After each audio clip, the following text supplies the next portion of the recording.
Buenas tardes. Bueno, aquí estamos, un lunes más. Hola Kaiser, buenas tardes, ¿cómo estamos? ¿Cómo estáis? Bueno, hoy estoy muy ilusionada. Hola Laura, ¿qué tal? Estoy muy ilusionada porque hoy tenemos a Héctor Gil. Hola Héctor. Es la segunda vez que viene aquí a... Hola Cípora, soy María, encantada. María, ¿qué tal? Bueno, como decía, tenemos a Héctor Gil, que viene a hablarnos de un tema súper interesante. Buenas tardes desde Argentina. Muy bien, Mendoza, Argentina, qué bien. Y creo que ya tenemos por aquí a Héctor.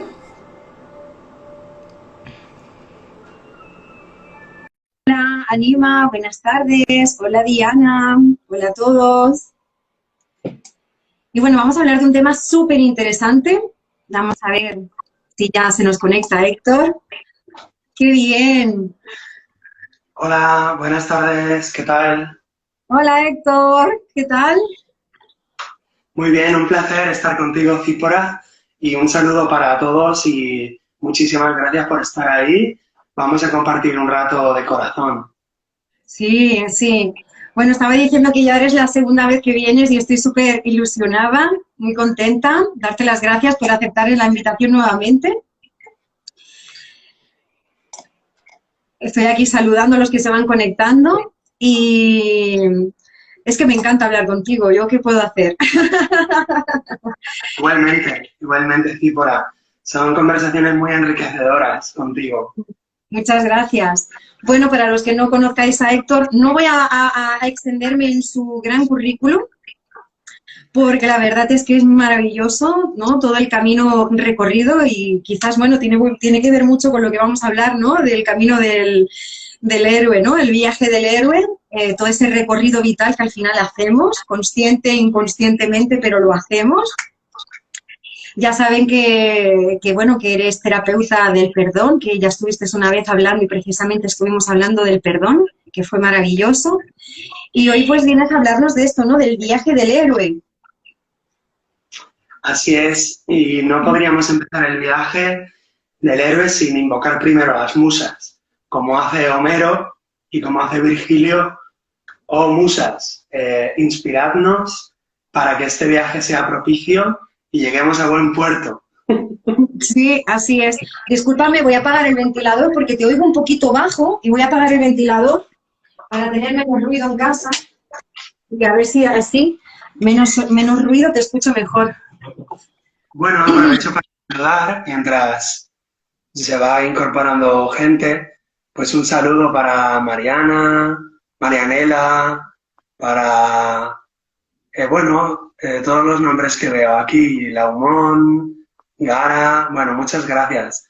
Si queréis, hacemos un poquito de introducción y luego pues vais haciendo preguntas. Exactamente, sí, que con las preguntas se aprende un montón, ¿eh? Y porque al final todos nos vamos a sentir identificados, ¿no? Con lo que nos vienes a compartir hoy aquí. Así es, vamos a hablar del viaje del héroe, que desde una perspectiva mitológica, pues está en todas las mitologías del mundo, en Grecia, en la India, en Australia, en los indios pieles rojas, en fin, todas las culturas del planeta, África, Oceanía, y todas las mitologías del mundo nos hablan de un héroe o una heroína, siempre que diga héroe, sirve también para el femenino, y ese viaje, esa aventura, está en todos los pueblos del mundo, pero desde una perspectiva, digamos, espiritual, incluso psicológica, como nos ha enseñado el gran Carl Gustav Jung, pues es el viaje del alma, es el viaje interior que todas las personas hacemos, consciente o inconscientemente. Entonces lo podemos hacer en micro, en pequeñito, ese pequeño viaje, digamos, en la vida cotidiana, casi sin darnos cuenta, o lo podemos hacer en macro y hacer un gran viaje y que nuestra vida sea de una gran transformación y de un gran, digamos, hallazgo, de un gran tesoro. Entonces, tanto si lo hacemos en grande como en pequeñito, esto es un viaje para todos los seres humanos del universo. Ujú. ¿Qué te refieres cuando dices un viaje a grande o a pequeñito? ¿Te refieres a grande cuando alguien, por ejemplo, puede dedicarse al mundo terapéutico, haciendo cosas hacia la humanidad, o sencillamente a la vida cotidiana? No, lo he dividido en dos porque en lo pequeño me refiero, por ejemplo, ese pequeño viaje del héroe de una persona, por ejemplo, que se divorcia, que entra en la soledad, que tiene que hacer el duelo, pasar por el dolor, por el infierno, digamos, el abandono, la soledad, la traición, lo que sea, y entonces luego resurgir y volver al mundo con el tesoro de lo aprendido. Eso sería un viaje en lo pequeño porque digamos, es a nivel personal. Pero luego hay otro viaje a nivel transpersonal, un viaje mucho más grande que sería el viaje espiritual, donde una persona, digamos, deja de identificarse solamente y exclusivamente con su ser individual para, digamos, conquistar su propio espíritu, que es el espíritu de todos. Y ese sería el gran viaje que nos espera a todos los seres humanos, el de convertirnos en nuestro verdadero ser, en nuestro yo inmortal. Llegar a descubrir nuestro yo inmortal y luego vivir en una vida cotidiana, en una vida normal, habiéndolo descubierto.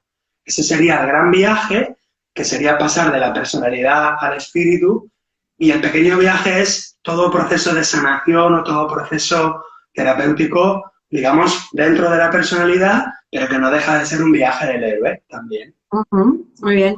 Y perdona por mi pregunta, pero estos dos que los has dividido al final se fusionan y lo estamos haciendo a la vez. Sí, digamos que hay muchos viajes y digamos que es como una especie de holograma donde, por ejemplo, tú en tu vida, en tu encarnación, puedes hacer ese viaje 2 o 3 veces, varias veces. Pero luego también cada encarnación es como un día del año o de la vida cósmica del yo inmortal. Entonces, cada encarnación forma como una perla de un collar cuyo final es el nirvana o es, digamos, la iluminación total. Entonces, digamos que el viaje grande, macrocósmico, se representa en lo pequeño, en lo pequeñito. Y que de alguna manera todo viaje pequeñito nos prepara para el gran viaje. Entonces lo he dividido en dos, pero no hay manera de dividirlo. No, no es, en realidad no se puede dividir. Claro, claro. Qué guay, qué interesante. Y pues Héctor, ¿y por dónde empezamos? Está acuñado por Josep, a ver si lo digo bien, Josep Campbell, ¿no? ¿Y cómo llegó a tu vida? ¿Cómo llegó a tu vida esta información del viaje del héroe? ¿Y qué ha hecho que también tú estés aquí compartiéndolo y expandiéndolo por la humanidad? Me gustaría saber, ¿no? A nivel personal. Pues mira, yo empezaría por Carl Gustav Jung, que es un personaje, es un psiquiatra, psicólogo, psicoterapeuta suizo, que recuperó en la psicología del siglo XX el conocimiento ancestral de la alquimia, de la astrología, de la sincronicidad. Él buceó en el inconsciente colectivo a través de su propia mente personal, fue profundizando y buceando, buceando, buceando, y llegó, digamos, a, por así decir, describir los grandes arquetipos universales de toda la humanidad, descubriendo en la mitología universal la plasmación de esos arquetipos y también en los cuentos de hadas y en los cuentos populares. Y yo empecé estudiando Jung muy jovencito. A los 18 años me regalaron un libro muy bonito, que os lo recomiendo, que se llama El hombre y sus símbolos, de Carl Jung. Es muy fácil de leer, quizás es el libro más fácil de él, de divulgación. Y luego, tiempo después, descubrí el concepto del monomito. Esta palabra la coge Joseph Campbell del escritor James Joyce, y Campbell escribe un libro sobre el monomito que se llama El héroe de las 1000 caras. Entonces Joseph Campbell es un mitólogo estadounidense del siglo XX.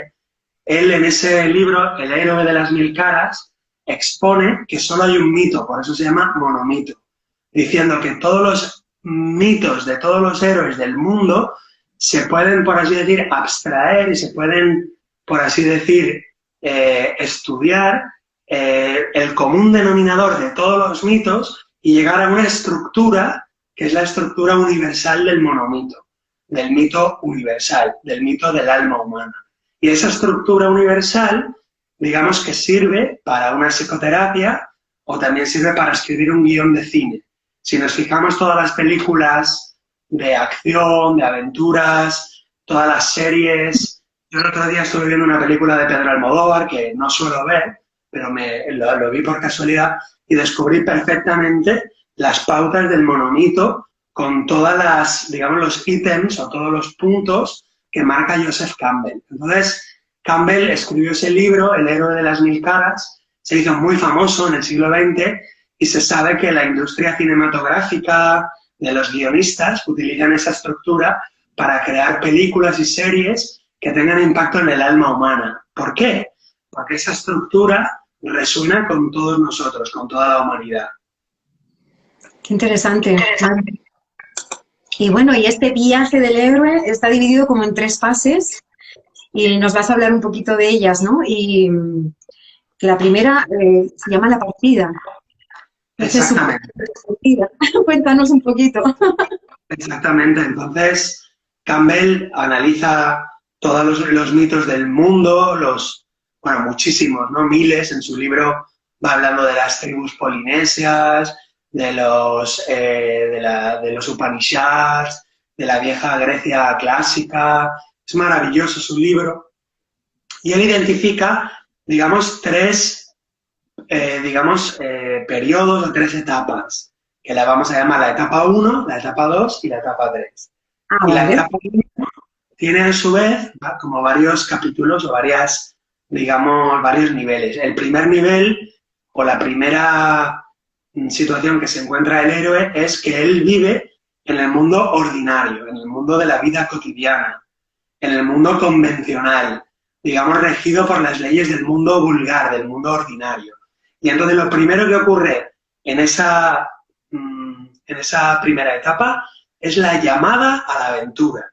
Ahí al héroe se le llama a la aventura y entonces esa llamada puede aparecer en forma de que encuentro un tesoro, encuentro un talismán, aparece un mago que me viene a decir algo, aparece una señal de la naturaleza, un animal mágico, un animal de poder, o de repente aparecen las sincronicidades. Me encuentro durante varios días seguidos un mismo libro o una señal o un número y entonces ahí es como la llamada a la aventura, es como un golpe del destino a la puerta que nos está picando para despertar y para iniciar la aventura. Podríamos ponerle una música que es ta ta ta chan, ta ta ta chan, porque ese es el sonido del destino llamando a la puerta, decía Beethoven. Y entonces ahí el héroe tiene la oportunidad de empezar a indagar y descubrir para salir de su zona de confort, para salir de su enfermedad o de su dolor y entonces iniciar una nueva aventura que le va a llevar a transformarse y a luego retornar tiempo después habiéndose transformado casi por completo. Y esa es la llamada a la aventura. Y esta llamada de la aventura, si pusiéramos nombres de emociones, sería curiosidad, miedos, ¿cómo lo podríamos nombrar, no? ¿Qué fases emocionales se viven ahí? Sí, pero más que emociones, te voy a hablar de sentimientos. Fascinación. La llamada a la aventura tiene siempre como un halo de fascinación, es algo mágico que rompe las leyes del mundo ordinario. Por lo tanto, hay el sentimiento de fascinación, hay un sentimiento de, digamos, de asombro y hay un sentimiento de, digamos, de sorpresa.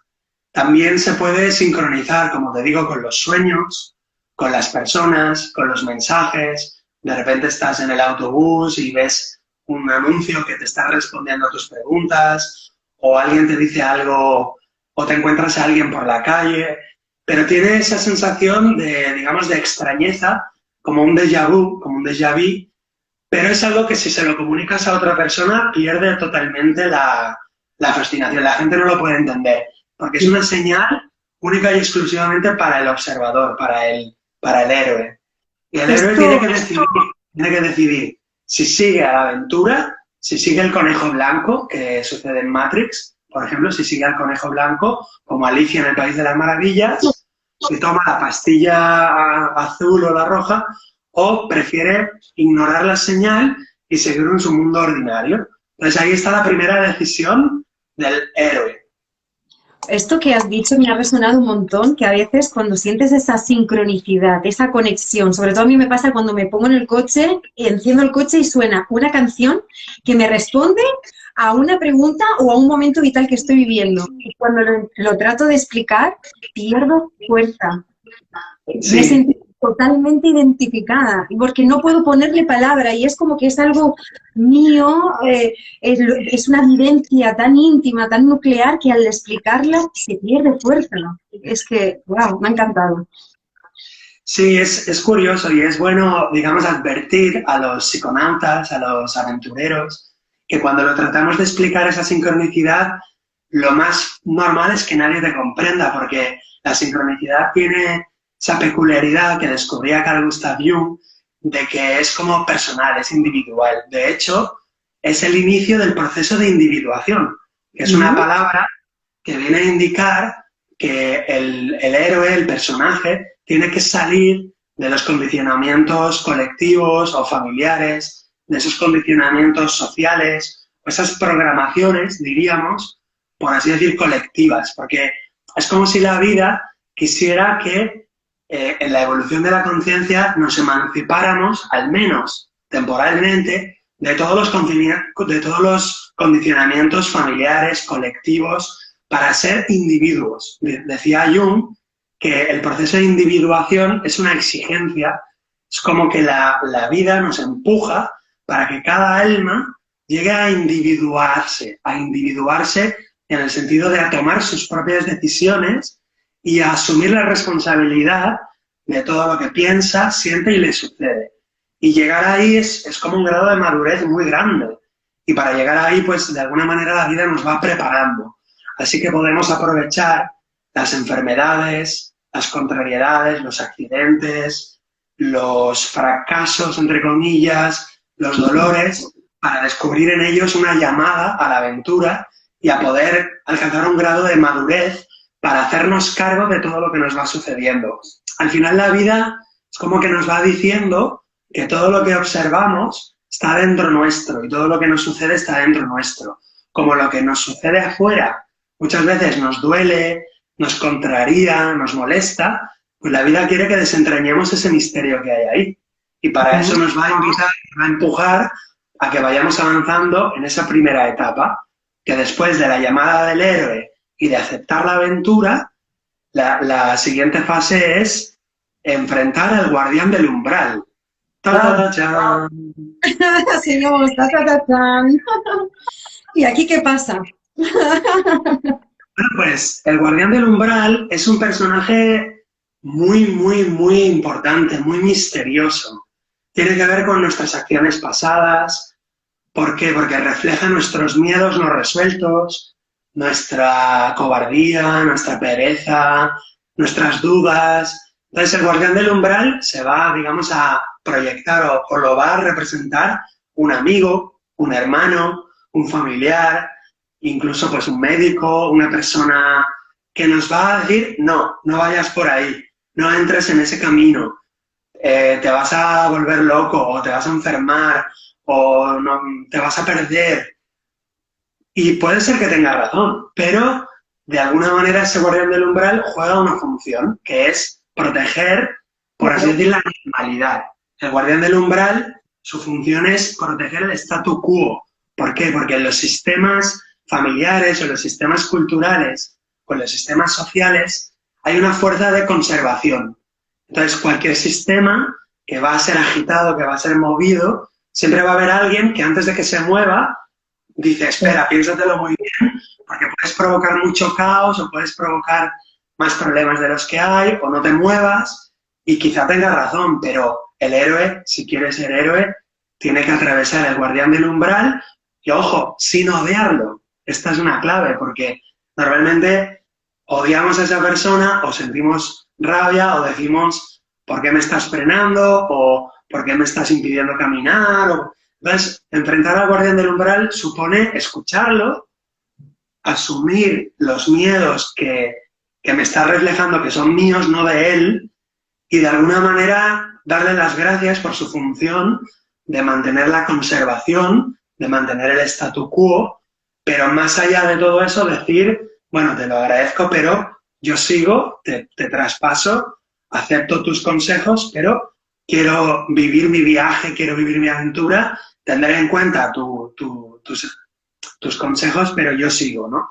Es un poquito lo que podéis ver reflejado pues en El Señor de los Anillos, por ejemplo, cuando Frodo Bolsón sale de la comarca y entonces, de alguna manera, llega al límite, a la frontera, y entonces tiene que dar un paso más. Y si da un paso más, ese paso ya está fuera de donde, más lejos de donde nunca ha ido.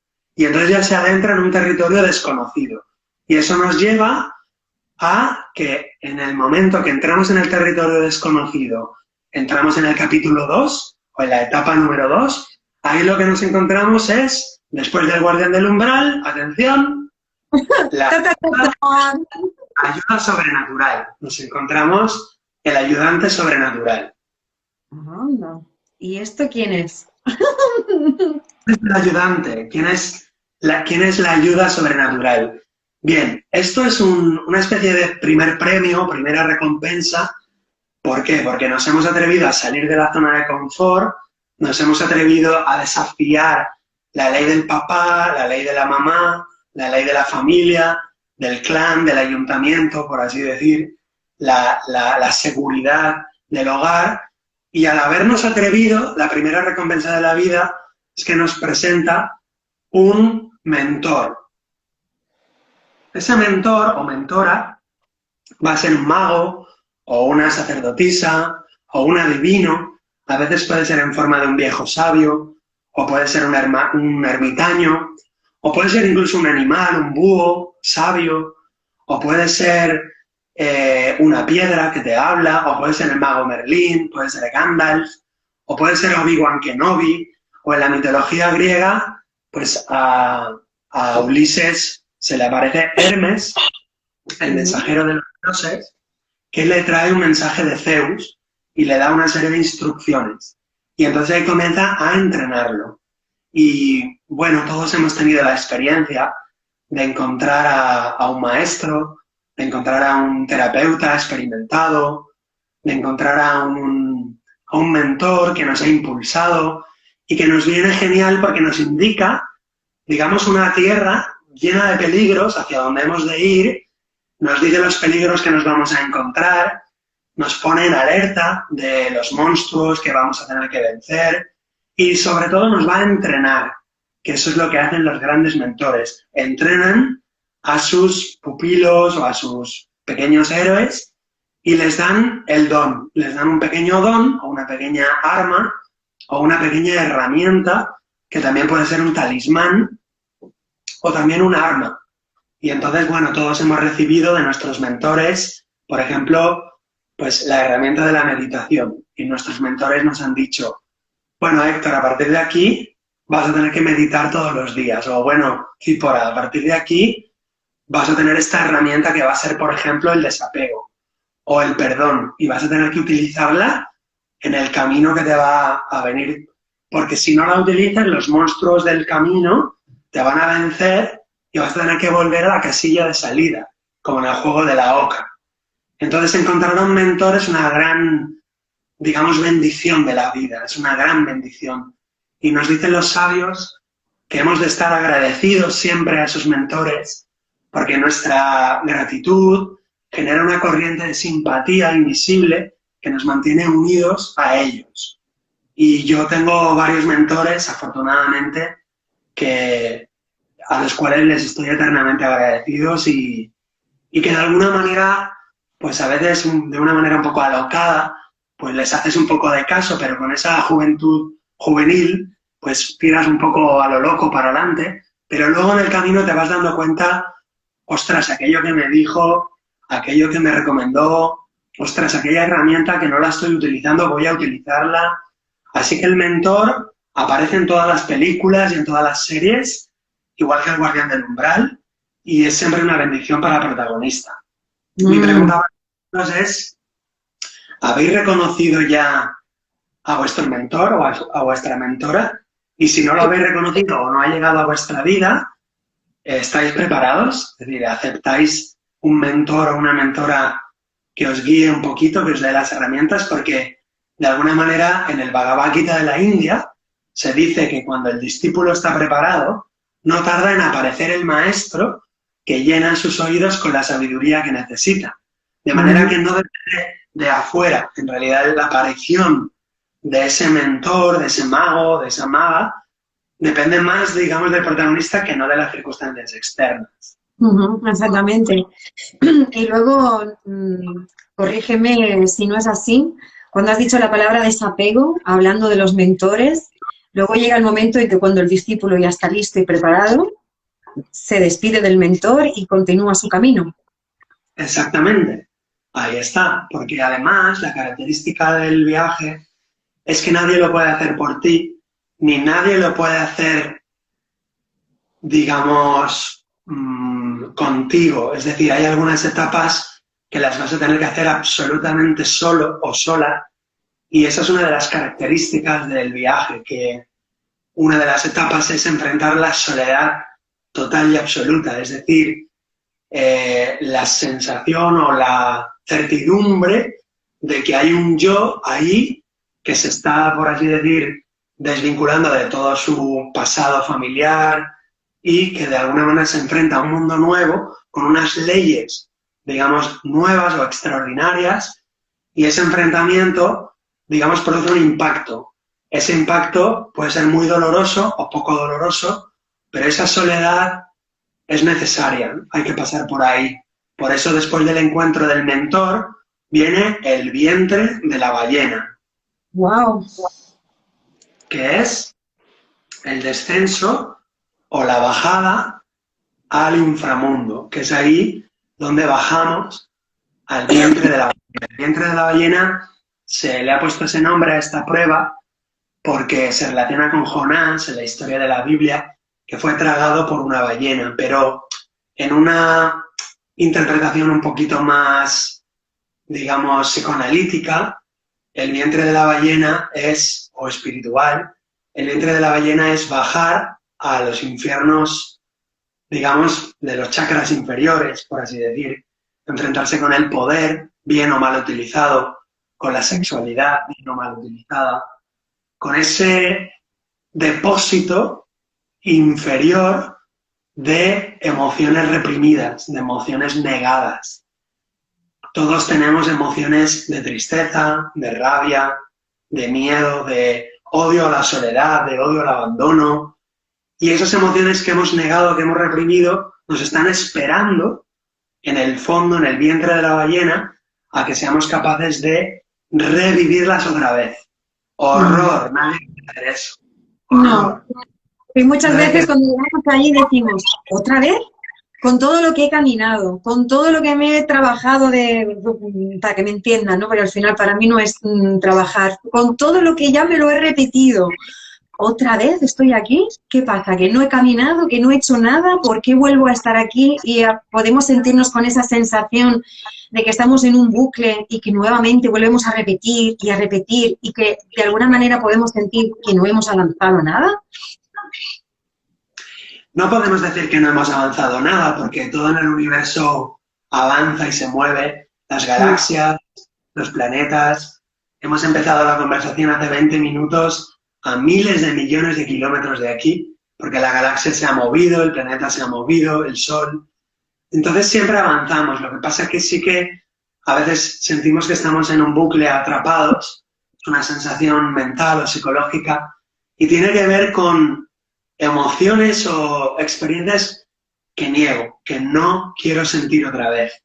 Entonces, todo lo que se repite es aquello que no lo estoy viviendo bien, lo que no vivo bien, lo que no acepto, por así decir, con amor, con conciencia y con voluntad, lo que no acepto total y plenamente, es decir, toda aquella región de mi alma que no recibe un sí absoluto por mi parte, se queda con un no. Y todas las regiones de mi alma que tienen un no son las que se repiten. No, se repiten. No, esto no lo quiero volver a sentir. eso se repetirá. Entonces, todo lo que se repite tiene algo de no, algo de, digamos, de rechazo, de negación. Cuando yo le digo un sí absoluto a esa vivencia, a esa experiencia, o a esa emoción, y la siento y la vivo total y absolutamente, aunque me desgarre, aunque me mate, aunque me muera, o esa es la sensación, yo le digo sí total y absoluto, voluntario y amoroso, y entonces eso ya no se repite más. Pero ojo, en ese vientre de la ballena, en esa soledad total y absoluta, donde yo creo estar solo, curiosamente se produce un milagro, y es que cuando yo digo sí, de repente se enciende una luz y el Minotauro, que era ese monstruo que yo negaba, que yo odiaba, el Minotauro, dice Ovidio, se convierte en Eros. Es decir, que donde había un odio, donde había un rencor, donde había un viejo dolor, un viejo trauma, ahora hay un nuevo amor. ¿Eso qué quiere decir? Eros es luz, es amor, es una nueva virtud. Es como San Jorge, donde había un dragón, al haberlo enfrentado, de la sangre del dragón nace una flor, nace una rosa roja. ¿Eso qué quiere decir? Que detrás de la sombra hay un diamante, hay una flor, hay una espada. O en el mito de Teseo, cuando mata al Minotauro, la espada se convierte en una antorcha, que es un símbolo de sabiduría, de conciencia y de claridad mental. Wow, impresionante. Es muy bonito. Sí. Esto que mencionabas, ¿no? En aceptar, ¿no? El otro día cuando estábamos hablando, creo que era ayer que estuvimos hablando un ratito, ¿no? Era como que te hablaba un poquito de mí, era como hasta que no acepté, que no aceptaba la situación, no la pude aceptar. Y me lleva a eso, ¿no? El que muchas veces decimos, no, la acepto, venga, acepto. Pero hasta que no aceptamos que realmente esto que estoy viviendo, esto que estoy sintiendo, no lo estoy aceptando, no hay una aceptación real, completa, de que esto es así. Claro. También un poco para alivio de nuestros escuchas, que he visto que se ha unido José María Doria, a quien le mando un abrazo de corazón. Otro Uno de abrazo los, también. uno de los grandes mentores de este país, una persona maravillosa, y también algunos amigos que veo que se han unido, pues para alivio un poquito de los espectadores, decir que ese enfrentamiento con el Minotauro no tiene por qué ser de una sola vez y frontal, es decir, que podemos hacerlo poco a poco, paulatinamente, enfrentando poco a poco, hasta estar, digamos, fuertes interiormente y entonces llegar a ese enfrentamiento con todas las armas, con el casco, con la espada, con el escudo. Y siempre es muy curioso porque los héroes, antes de entrar en el laberinto, también el mentor pues, nos da el hilo de Ariadna para poder salir, o nos da la espada mágica, o nos dan un escudo para que la gorgona se mire en el escudo y se petrifique ella, en lugar de petrificarnos a nosotros. De manera que lo podemos ir enfrentando poco a poco. Y en la psicoterapia yo tengo la experiencia de que a veces ese monstruo, ese minotauro, ese dragón, no se puede enfrentar directamente, pero vamos, por así decir, bajando al vientre de la ballena y vamos dando círculos y vamos acercándonos cada vez más, como en círculos concéntricos, hasta llegar al último círculo, el último círculo del infierno, donde ahí está el minotauro. Por eso en la Divina Comedia de Dante Alighieri hay 7 fosos del infierno. Es muy interesante leer la Divina Comedia con esta clave psicoterapéutica, espiritual, donde el infierno tiene 7 fosos, donde se va bajando, y entonces no es necesario enfrentar al monstruo de una sola vez y tú solo, sino que bajas de alguna manera con todas las herramientas, con todas las armas, y para eso necesitamos ayuda de un terapeuta, o de un acompañante, o de un gurú, no sé, de alguien que te pueda dar unas indicaciones. Sobre todo tiene que ser alguien que haya atravesado ese lugar, que haya estado allí, porque el que no puede, o sea, nadie puede llevarte a un lugar donde él no ha estado. Entonces, tiene que ser un mentor más o menos experimentado. Así es. Wow, qué interesante. Y entonces, ¿a dónde llegamos después de Eros? Bien, pues habiendo enfrentado el vientre de la ballena, entonces ahora hay 2 o 3 pruebas muy poderosas y muy potentes que según Joseph Campbell también aparecen en toda la mitología universal. El encuentro con la diosa. Entonces aquí tenemos el arquetipo de la diosa, la gran madre, la diosa nutridora, la madre Egea, la madre tierra, y todo esto nos invita a nivel psicoterapéutico a sanar nuestra relación con la madre, a sanar nuestra relación con mamá y con los apegos o alergias o rechazos que sentimos hacia ella. Todo eso hay que sanarlo también. Casi nadie tiene una relación sana con su madre, casi nadie. Porque estamos en una sociedad un poco disfuncional, donde no nos cría la tribu, no nos educa a la tribu, sino que nos educa papá y mamá, y entonces estamos como, digamos, muy apegados, y la libido, la energía psíquica está muy intrincada con la madre y el padre, y a su vez ellos transmiten de sus padres y madres, nuestros abuelos, transmiten sus excesos y defectos. Y entonces ese niño, esa niña siempre tiene heridas por parte de mamá y papá, sean reconocidas o no. En la mayoría de los casos, pues están ahí y hay que sanarlas. Entonces el encuentro con la diosa nos invita a hacer un trabajo de reconocimiento y aceptación de nuestra propia madre, de la diosa nutricia.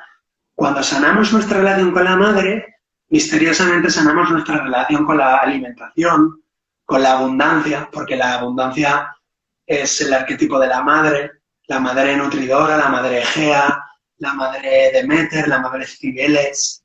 También el arquetipo de la madre nos permite sanar la autoestima, porque el amor que tenemos hacia nosotros mismos, en una parte es el amor de nuestra madre hacia nosotros. Si nuestra madre fue ausente o sobreprotectora o violenta o tenía muchos hijos y nosotros somos uno más, pues esa autoestima que tenemos hacia nosotros es un reflejo de ese amor, digamos, incompleto, ¿no?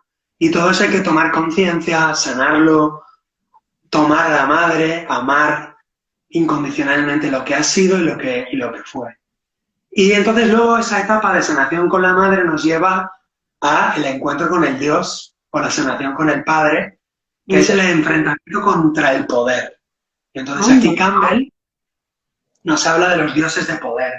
Están simbolizados en la mitología pues por un Zeus, por un Hades, por un Poseidón, y aquí pues nos viene a la memoria Ulises, el gran viajero de la mitología occidental, que sale de Ítaca, vence en la guerra de Troya con sus mañas, con el caballo de Troya, y luego tiene que regresar a Ítaca, donde está su mujer y su hijo Telémaco, Penélope y Telémaco, que le están esperando. Y entonces Ulises desafía a Poseidón.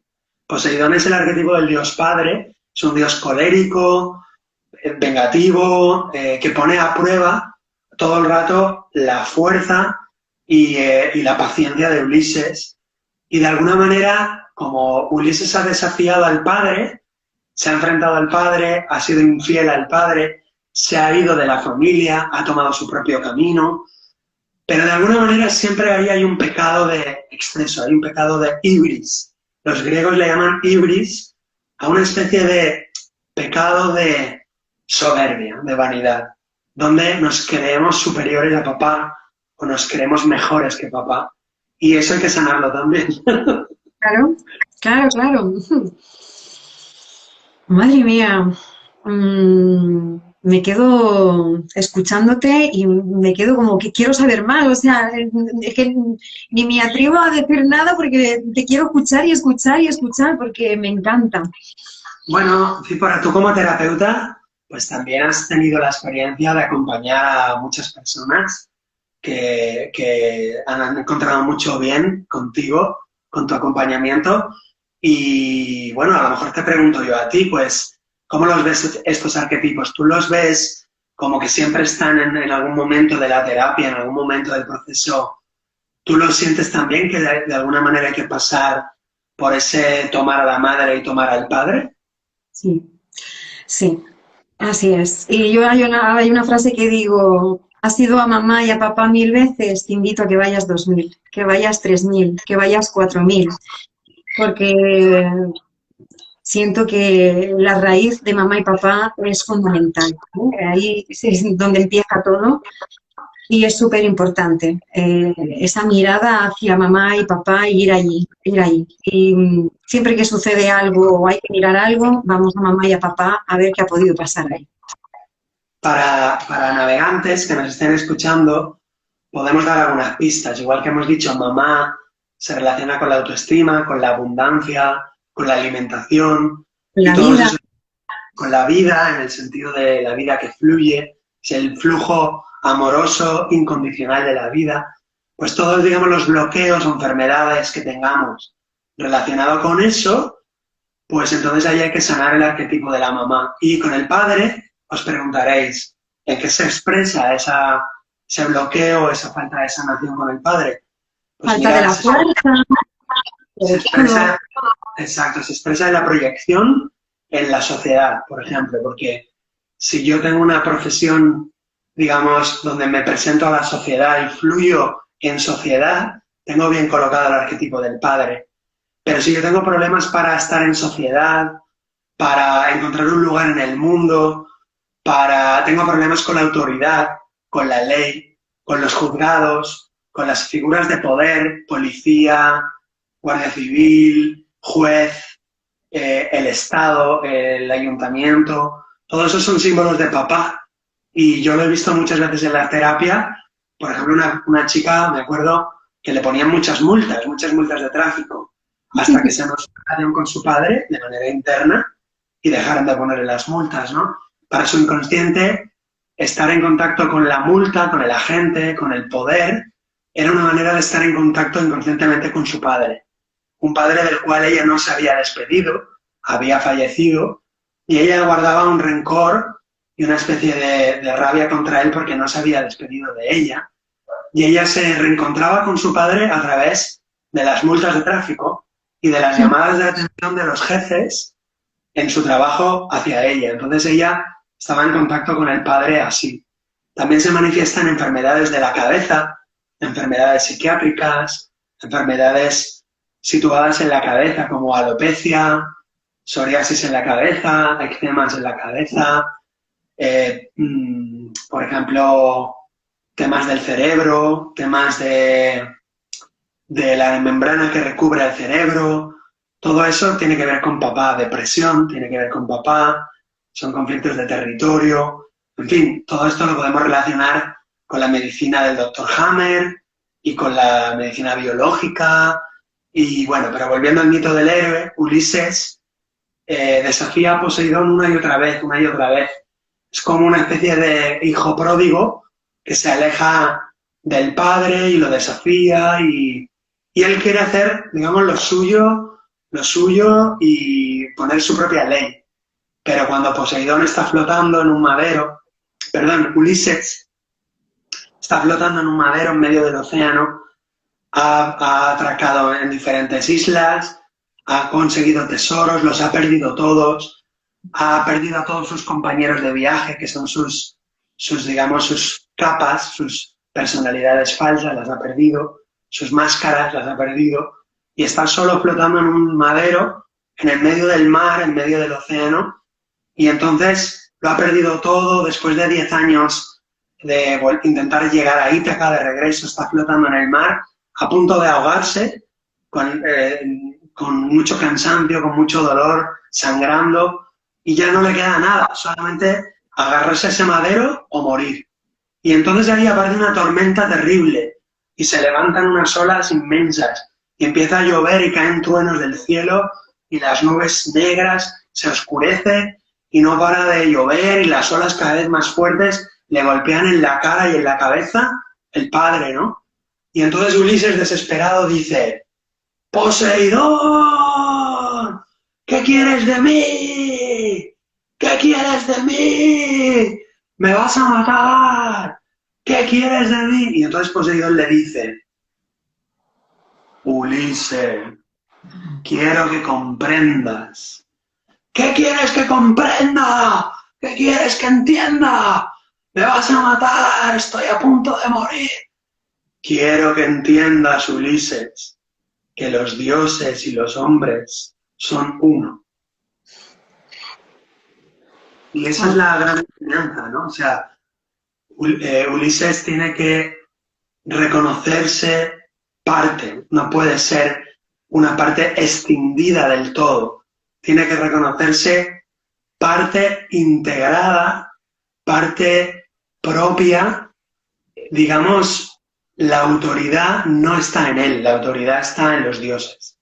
Y él se tiene que reconocer como un servidor, por así decir, de los dioses y de la humanidad. Y como él no lo hacía, Poseidón no dejaba de golpearle, no dejaba de ponerle impedimentos. Y cuando ya Ulises reconoce ese hecho, entonces aparece en una playa, se despierta en una playa donde Nausicaa, la bella doncella, preciosa, la hija del rey, lo descubre en la arena, lleno de cangrejos, lleno de tierra, ahí en la arena agarrado a su madero, medio muerto, y Nausicaa lo despierta y le dice, ¿tú quién eres? ¿Tú quién eres? ¿Qué haces en estas playas? Y entonces Nausicaa lo lleva a la corte de su padre, donde ahí Ulises cuenta todas sus penas y todas sus aventuras con los cíclopes, con las sirenas, con la maga Circe, con la maga Calipso, con los monstruos, con Escila y Caribdis, los monstruos marinos.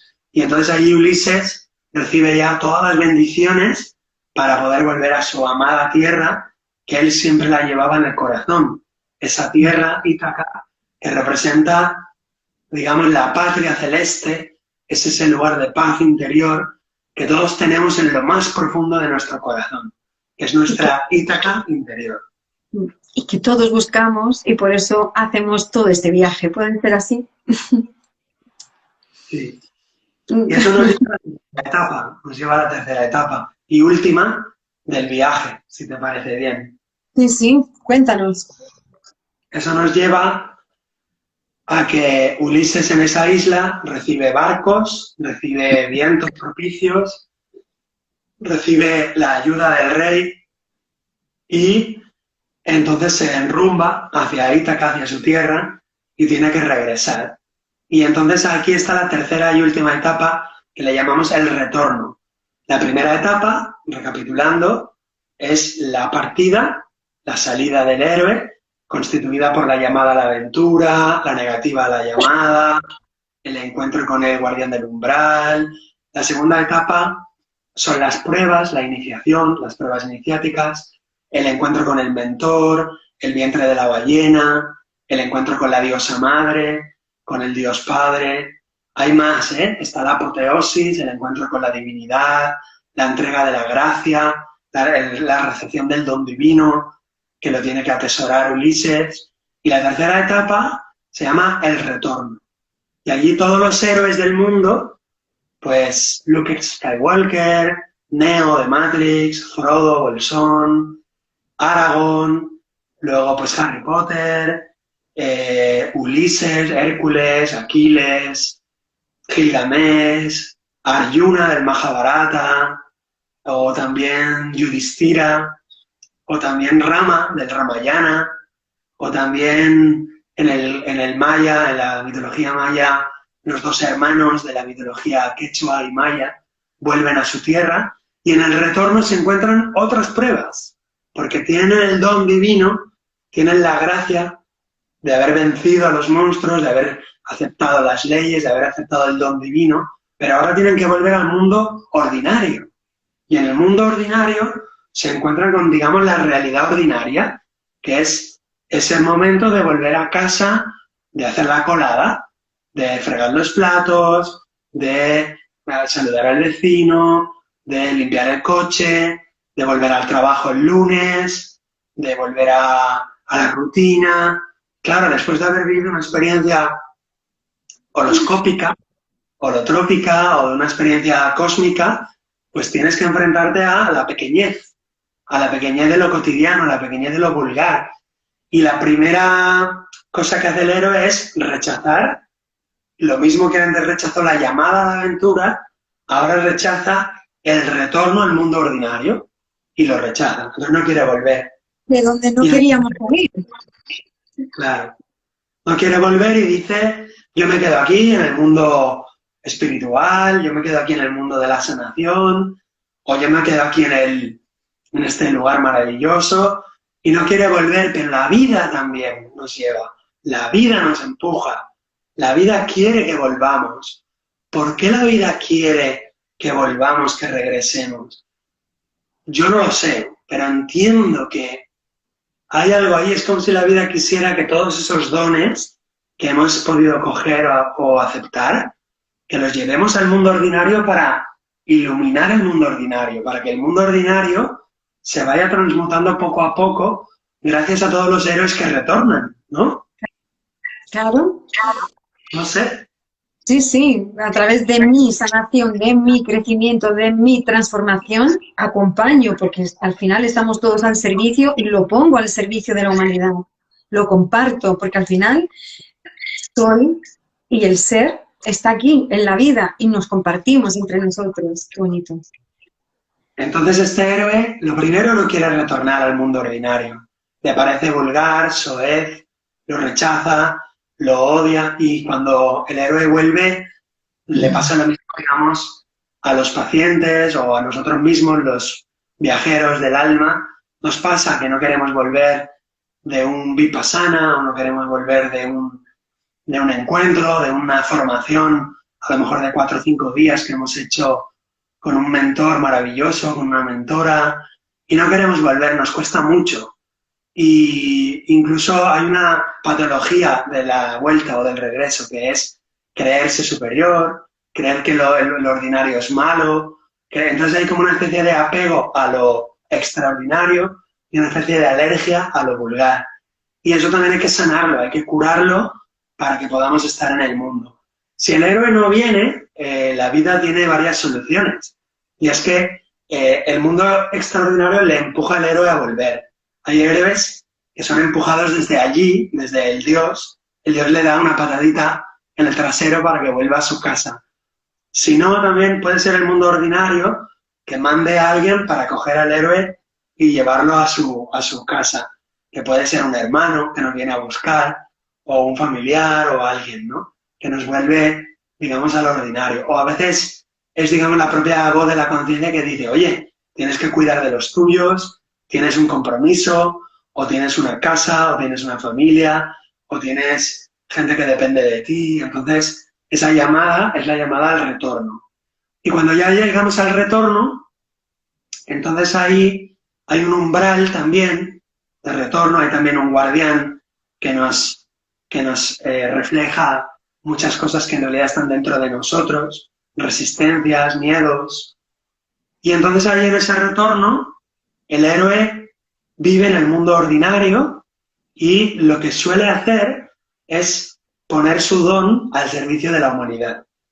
Y entonces ahí tenemos a todas las personas pues, que han fundado una escuela de terapia, o que han fundado una asociación cultural, o una fundación, o una escuela de filosofía, o que personas que han tenido una ECM, una experiencia cercana a la muerte, que a partir de ahí pues se preocupan de la ecología o de los seres más débiles y desprotegidos, y entonces inician un proceso de voluntariado social o ecológico, o cualquiera que sea las miles de formas que tenemos los humanos, digamos, de prodigarnos y de que ese don sea puesto a beneficio de todos los seres humanos. También ahí hay sus peligros y sus,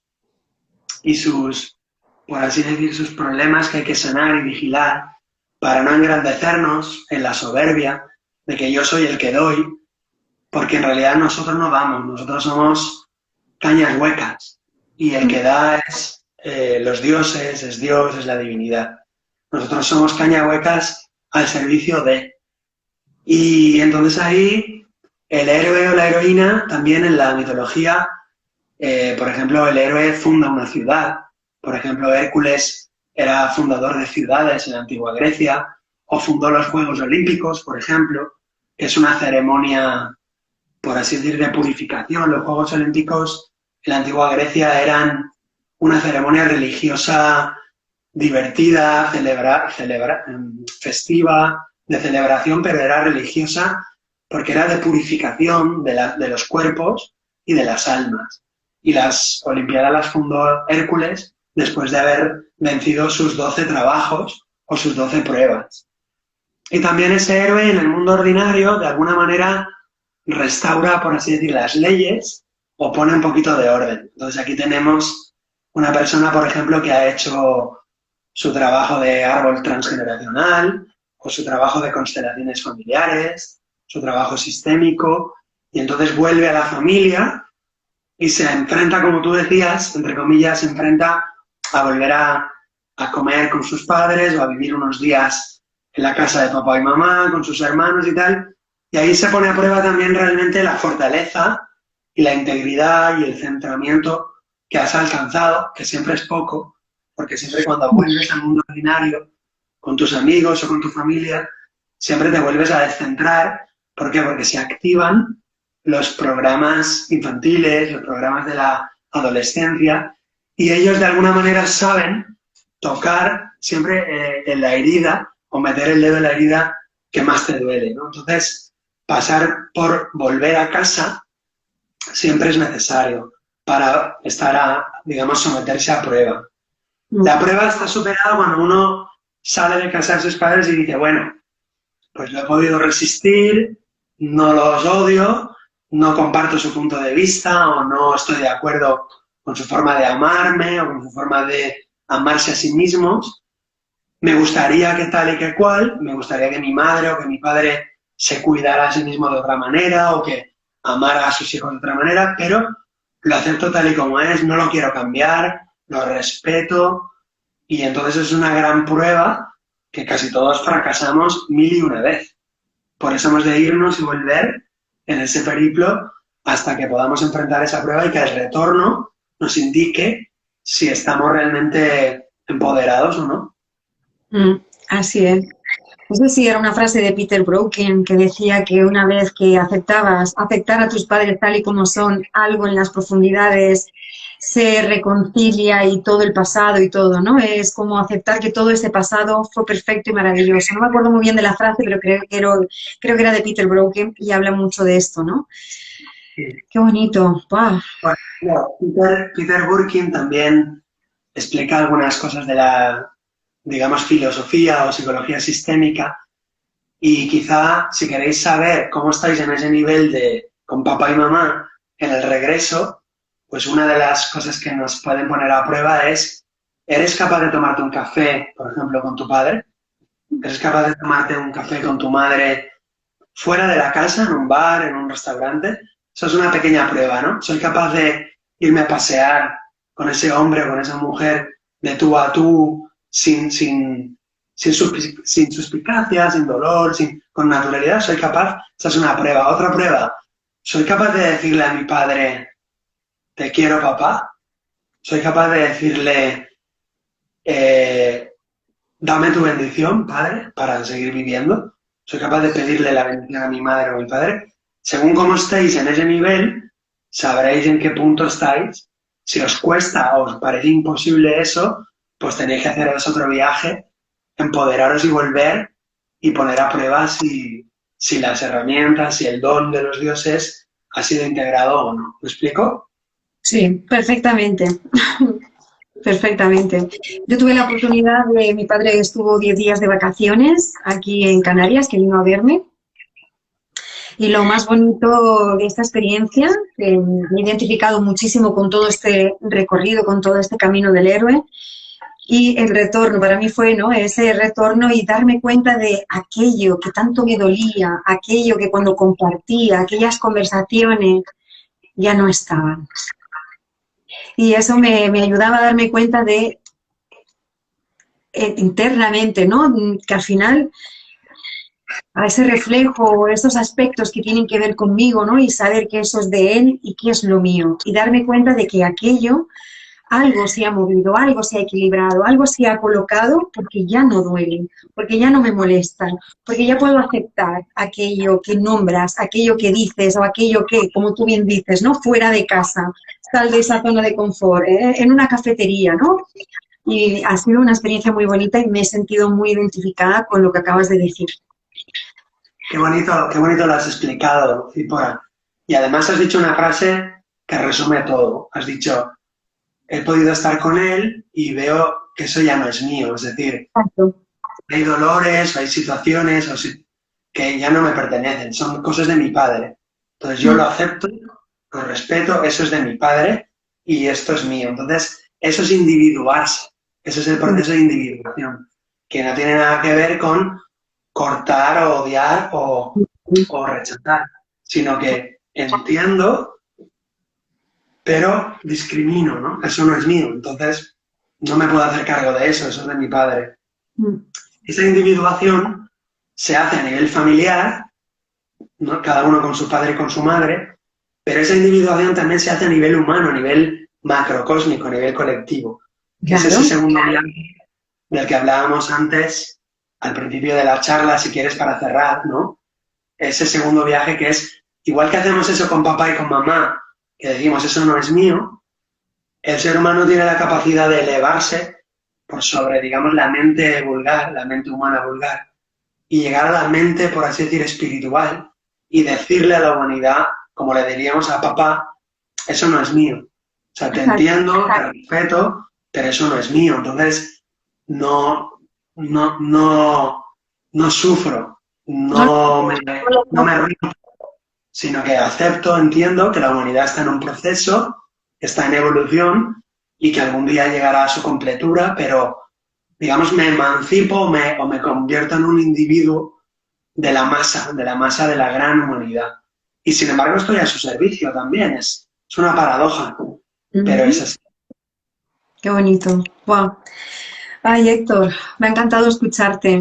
Wow, qué bonito. Y sobre todo lo que más me gusta es ver toda la pasión, el amor y con tanta alegría porque lo vives y cómo lo expresas, cómo lo compartes, cómo yo desde luego lo he vivido así, ¿no? El cómo nos llevas a este viaje en el cual me he sentido identificada en todo momento, ¿no? Y a la expectativa de cuál es el siguiente paso.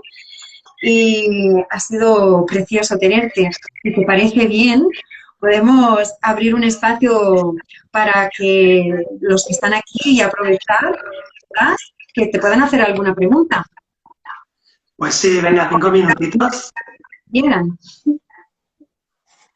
Si tú quieres, Cipora, trasladar las preguntas de las Sí, personas. te las voy leyendo. Mira, mientras no escribe nadie, yo quiero aprovechar a hacerte una pregunta y a ver, así para este viaje.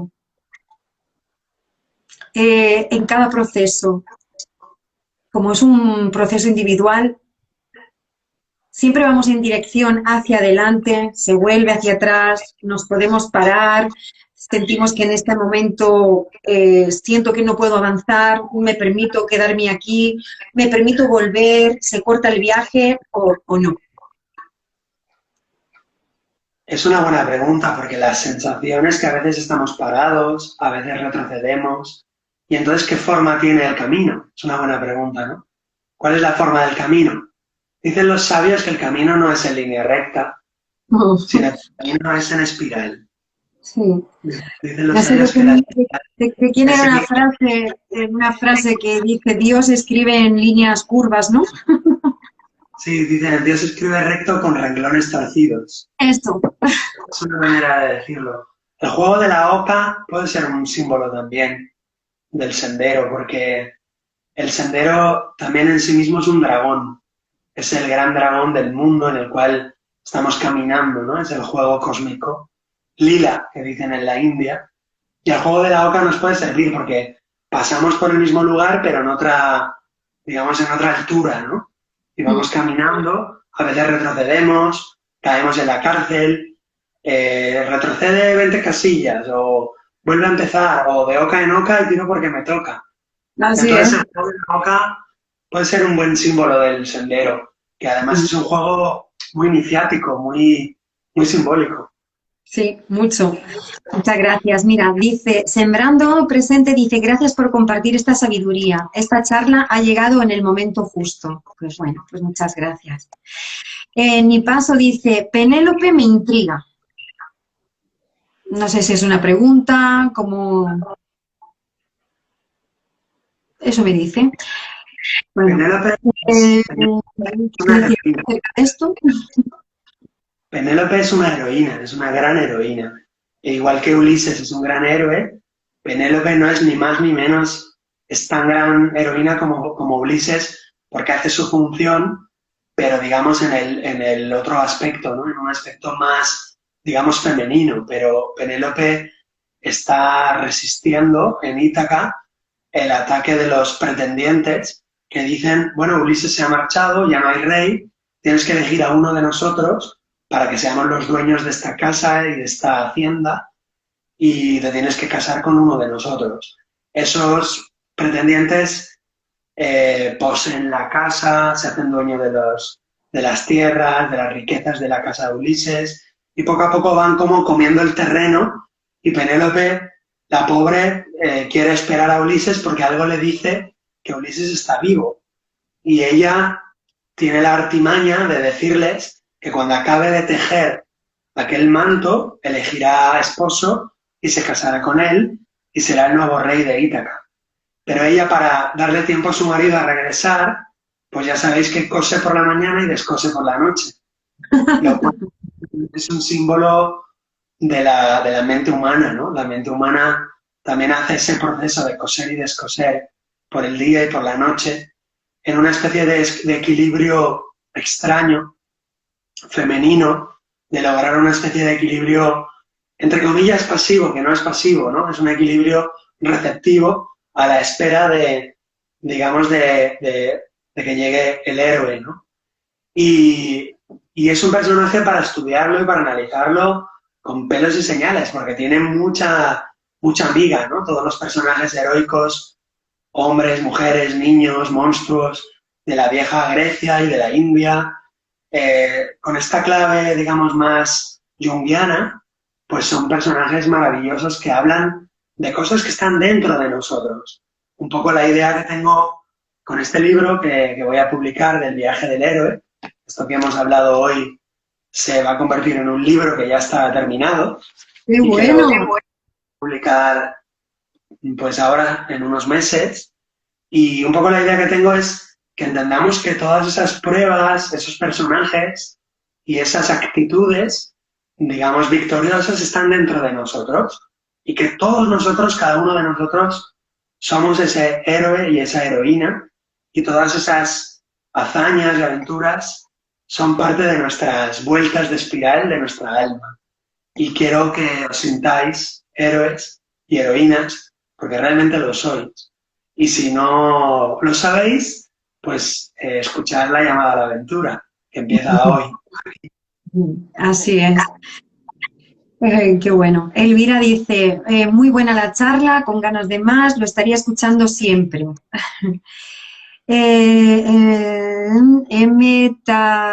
Tarántula dice, enhorabuena por darnos la mano en este camino. Laura dice, el retorno no es fácil. A veces los más cercanos a nosotros nos expulsan. Son los guardianes del umbral del retorno. Igual que los guardianes del umbral que te impedían marcharte, los cercanos, puede ser un hermano, una hermana, los amigos más cercanos, cuando retornas, te rechazan. Es lógico, es natural, porque traes un orden nuevo, traes una nueva cosmología, una cosmovisión diferente, lo cual para ellos es una amenaza, sí o sí. Es una amenaza. Claro, rechazan porque tú no eres el mismo del que te fuiste, traes cosas nuevas y puedes poner en peligro esto que está aquí ya creado, ¿no? El orden que hay aquí y todo, ¿no?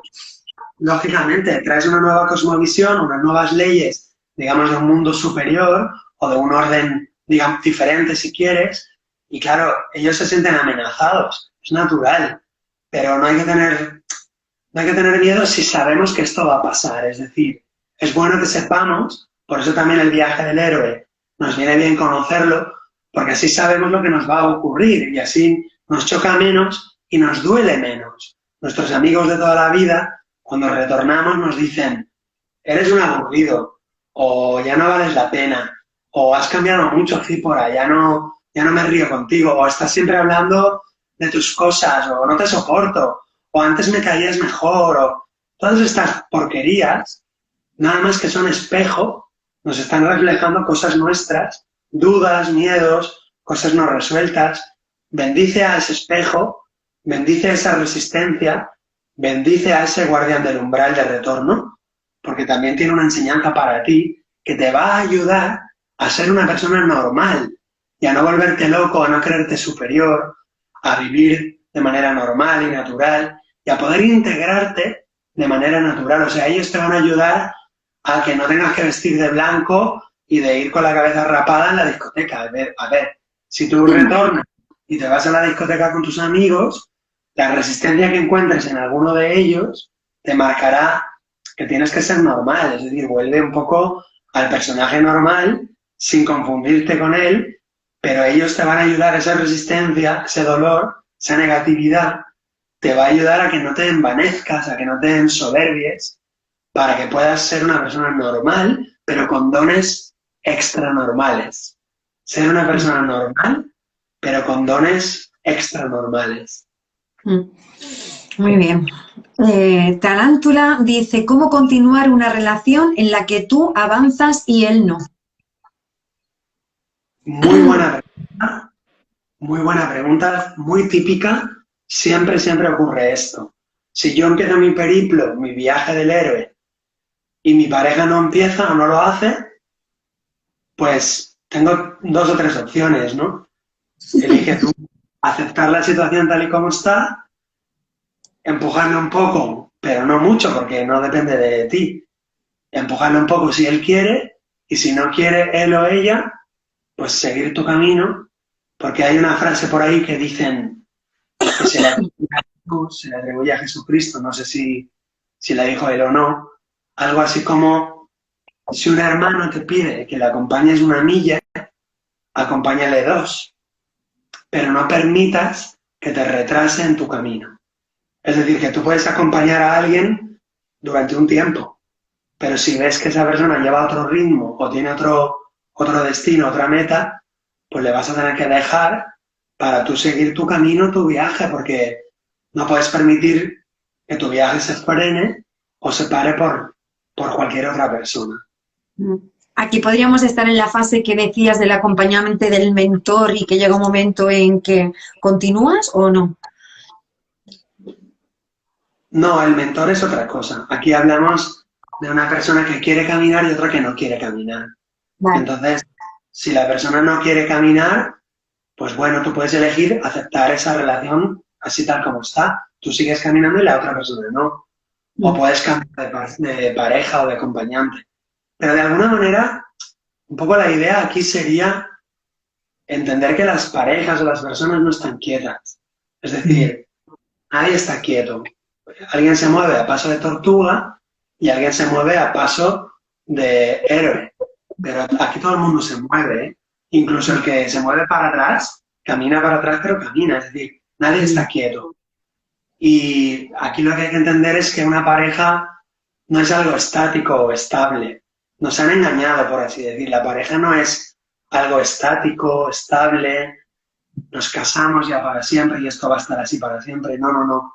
Una pareja son 2 personas que caminan en el camino de Santiago. Entonces, pongamos un chico y una chica. El chico y la chica van caminando hacia Santiago, cada uno con su mochila. Eso es una pareja. Entonces, si de repente tu compañero o tu compañera no quiere ir a Santiago, pues tendrás que separarte si tú quieres ir a Santiago. No hay más. Y tampoco puedes llevarle la mochila. Tú le puedes llevar la mochila 1 hora, 2 horas para ayudarle, pero no puedes cargar su mochila para siempre.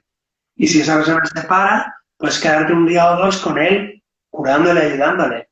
Pero lo que no puedes es dejar de llegar a Santiago, ¿no? Que es tu meta. Con lo cual, hay que entender que las parejas no son algo estable. O caminamos los 2, o la pareja no va a funcionar, la pareja se va a romper. De hecho, no será una verdadera pareja. Si una persona camina y la otra no camina nada, en realidad eso no es una pareja, es otra cosa, que le podríamos llamar de otra manera. Pero una pareja de verdad, para que funcione, los 2 van caminando en la misma dirección. Son 4 ojos que miran la misma estrella. Eso es una pareja. Qué bonito. Bueno, Laura dice, O se burlan diciendo, creo que es la continuación de la primera pregunta del que se sentía expulsada, ¿no? Rechazada, o se burlan diciendo tu nueva filosofía de vida en forma sarcástica. Sí, es habitual, es habitual. Mm. ¿Qué secta te has metido? ¿En qué grupos vas? Tú te estás volviendo loco, tú... Bueno, es habitual y natural, ¿no? Que haya esas resistencias por parte del guardián del umbral del mundo ordinario. Pero ya os Claro. digo, hay que entenderlo. Mm. Nenabub dice, para sanar, para poder retomar, no, perdón, para sanar, para poder retornar, a veces es necesario renunciar a entender, es una pregunta, a aceptar y ya está. Bueno, tú verás qué estrategia utilizas. Yo creo que renunciar a entender no, a veces puede ser estratégico, a veces puede ser útil. No quiero entender, renuncio a entender esto y sigo mi camino o amo incondicionalmente aunque no te entienda. Puede ser una estrategia, pero a mí, digamos, por mi particularidad o por mi personalidad, a mí me gusta entender. Yo quiero entender, aunque sea algo inentendible o ininteligible, a mí me gusta entender. Quiero entender por qué esa persona hace eso o dice eso. Y creo que es bueno entender. Creo que el entendimiento es posible con la luz espiritual, con la luz que viene de más allá de tu propia mente. Creo que el entendimiento, de hecho, no surge de nuestra mente individual, y que el entendimiento se nos da. El entendimiento viene de mucha vida. Mm. Bueno, Perdona, queridos, la vida, la perra, Atenea. Muy bien, sigamos. Nenabú dice, gracias Marta, mi paso di también gracias. Yo sigo igual mi camino, Laura sigue diciendo, y sé que no soy mejor que ellos. Vale, a ver, otra preguntita. Marian dice, impresionante charla, muy interesante, muchas gracias. Laura dice que le encantó, cuánta verdad y cuánta sabiduría, y no veo más preguntitas. bien, pues si os parece bien, pues cerramos aquí el encuentro y nada, os invito a que busquéis en el camino, que le pidáis a la vida una señal, si no la tenéis todavía, pedirla al universo de corazón y aparecerá. Aparecerá la llamada a la aventura, aparecerá el guardián del umbral, aparecerá el mentor o la mentora. Y también, pues bueno, estoy a vuestro servicio como terapeuta. Tengo mi consulta individual, igual que Cípora. Estamos a vuestro servicio, tanto Cípora como yo, para acompañaros en el camino de sanación del alma, del trabajo con el padre, con la madre, con el niño interior, con la infancia. Somos terapeutas transpersonales, los dos, y estamos a vuestro servicio. Entonces, si necesitáis ayuda, pedirla a nosotros o al universo y esa ayuda aparecerá si la pedís de verdad, de corazón. No hay duda de ello. Entonces nos vemos en otro encuentro, Cipora, que Encantaría. puede compartir contigo. ¿Cómo te pueden buscar, Héctor, aparte del Instagram? Porque hay gente que ha participado, que son nuevos alumnos de la Escuela del Amor y no te vieron en la primera entrevista. ¿Cómo te pueden encontrar? Sí, muy fácil. Por Instagram, Héctor Gil García, por Facebook, Héctor Gil García, y por mi página web, hectorgilgarcía.com. Y ahí está mi teléfono, mi correo electrónico, y ya os digo, estoy a vuestra disposición. Si tenéis alguna pregunta, si tenéis algún aporte, si me queréis escribir algún correo electrónico para compartir algo, o si queréis bibliografía de lo que hemos visto hoy, os lo puedo enviar por WhatsApp o por correo. Y nada, un abrazo súper grande. Muchísimas gracias por estar ahí al otro lado. Ha sido un placer. Lo hemos hecho entre todos, toda la energía de la gente que se nos ha ido uniendo en este pequeño ratito. Y nada, un abrazo súper grande. Muchísimas gracias a todos. Muchas gracias, doctor, de verdad. Un placer tenerte, escucharte y compartir este momento. Es muy bonito. Y decirte de verdad que gracias por compartir toda esta sabiduría que tienes, es regalar todo lo que hay ahí, es tan bonito. Muchísimas gracias. Hasta pronto. Hasta pronto, Héctor. Adiós a todos, muchísimas gracias por participar, por estar aquí, por la escucha y hasta la próxima. Adiós. Adiós a todos.